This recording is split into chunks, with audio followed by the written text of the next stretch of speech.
घरावर सोलर बसवायचंय ते पण खात्रीशीर आणि खिशाला परवडणारं. वीज बिलाला कायमचा फुल स्टॉप आणि सौर ऊर्जेचा जास्तीत जास्त फायदा घ्या. दर्जेदार सोलर सिस्टीम योग्य दरात आणि विश्वासार्ह सेवेसाठी राजमाता जिजाऊ एंटरप्राइजेस. संपर्क 7219 5277 79 90 67 75 15 75. बालभैरवनाथ आणि जोगेश्वरी मातेचा कौल. यंदा मध्यम पाऊस, अन्नधान्य मुबलक पिकणार. कोपरगाव तालुक्यातील चांदेकसारे येथील माता जोगेश्वरी आणि बालभैरवनाथ मंदिरात गेल्या सुमारे 1200 वर्षांपासून चालत असलेल्या पर्जन्यभाकित परंपरेनुसार यंदा महाराष्ट्रात मध्यम स्वरूपाचा पाऊस पडणार असल्याचा कौल देण्यात आलाय. विशेष म्हणजे पाऊस मध्यम असला तरी अन्नधान्य मुबलक पिकेल, तसेच अनेकांच्या इच्छा आकांक्षा पूर्ण होतील असा विश्वास या कौलातून व्यक्त करण्यात आलाय.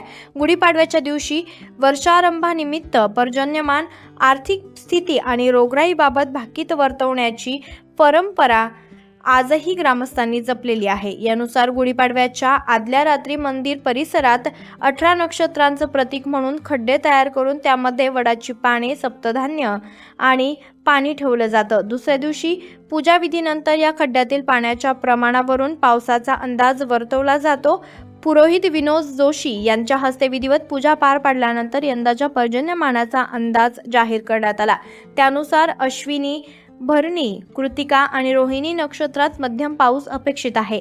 शेतकऱ्यांसाठी महत्त्वाचे असलेले मृग नक्षत्र यंदा चांगले बरसणार असल्याने पेरण्या 100% पूर्ण होतील असा अंदाज व्यक्त करण्यात आलाय. आर्द्रता, पुनर्वसू आणि पुष्प नक्षत्रात अतिमध्यम पाऊस तर काही नक्षत्रांमध्ये कमी किंवा जेमतेम पाऊस राहील असंही सांगण्यात आलंय. दरम्यान यात्रेच्या कार्यक्रमाचं नियोजनही यावेळेस जाहीर करण्यात आलं. 31 मार्च रोजी रथोत्सव, 1 एप्रिलला यात्रा व कुस्त्यांचा हंगाम तर 2 एप्रिलला हनुमान जयंती साजरी होणार आहे. यात्रा सुमारे 15 दिवस चालणार असून विविध धार्मिक कार्यक्रमांचं आयोजन करण्यात येणार आहे. आवाज जनतेसाठी लक्ष्मण जावळे, कोपरगाव. आवाज जनतेचा, लढा सर्वसामान्य जनतेच्या न्याय हक्कांसाठी.